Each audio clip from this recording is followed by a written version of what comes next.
Walter here, and we're going to talk about market rhythm, which is pretty cool. And before I forget, if you like what you see here, you can go to nakedtradingclass.com and see how you can grow an account quickly using 3 of the tactics in that video waiting for you. It's free. All right, let's take a look at the charts here, and I'll share with you kind of how I saw this move here. So what we have here is the Aussie Singapore. Now, first of all, I want to point out a couple of things. Number one is that this Aussie Singapore pair has found support here at 95.40 in the past and here at 95.70. 95.70 and 95.40. Again, support, a little bit of resistance. It's both of these levels are pretty, here's some resistance. Both of these levels are really important. So when the market came back up here, or was approaching it, it hit it and it fell away, and then it came back up. And I looked at the numbers, the open position ratio numbers that of course come from IG markets, and you can see here right now at this moment, 91% of the traders at IG are currently long. They're buying Aussie Singapore. So that's a bearish trend, or it could be a bearish trend. So the next step is to look at the chart. Now, the only really this is a sideways chart and or a bullish chart. But the only real reason I had to potentially take a sell here was this candle. And I almost did this week, and I'm going to share with you why I didn't. Again, if you want to go to nakedtradingclass.com, you'll see more about aggressively growing accounts and some methods that may interest you there at nakedtradingclass.com. Okay, so what happened here was it printed this nice big bearish candle, and this candle closed right at 7 a.m. Sydney time, which is 6 a.m. in Tokyo. So the Asian market isn't open yet when this candle closes. And then the next candle that you see here, that's kind of when we start to see really the most important data that came through here. And my question was, is this next candle going to go lower or kind of just sit here, or is it going to go hard higher? If it goes hard higher, then we're probably still in an uptrend because we haven't tagged this level here, even though the numbers are really bearish, 91% of the market going long. Remember, the Aussie Singapore isn't a pair that a lot of traders trade.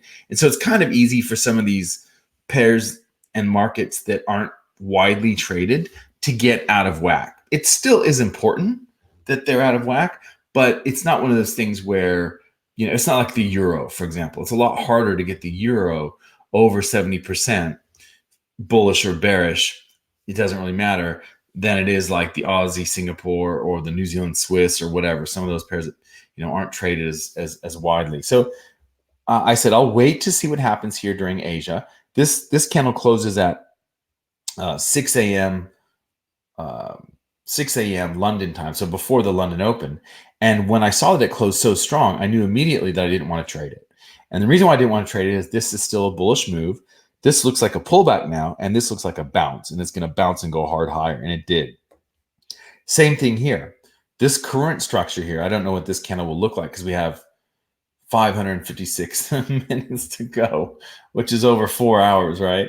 But anyway, if this current candle is something like the previous one, this would just be a bullish flag.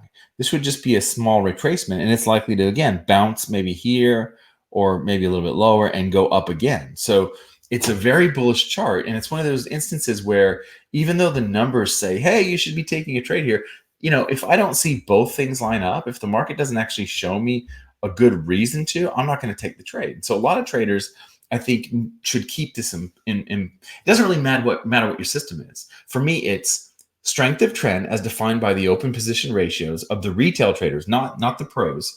And number two is, what does the chart look like? And that chart that I just showed you is a very bullish chart. So there's no reason to get into a sell unless it does a double top or something really good. That's why I was a little bit concerned when I saw that chart, because I thought, you know what?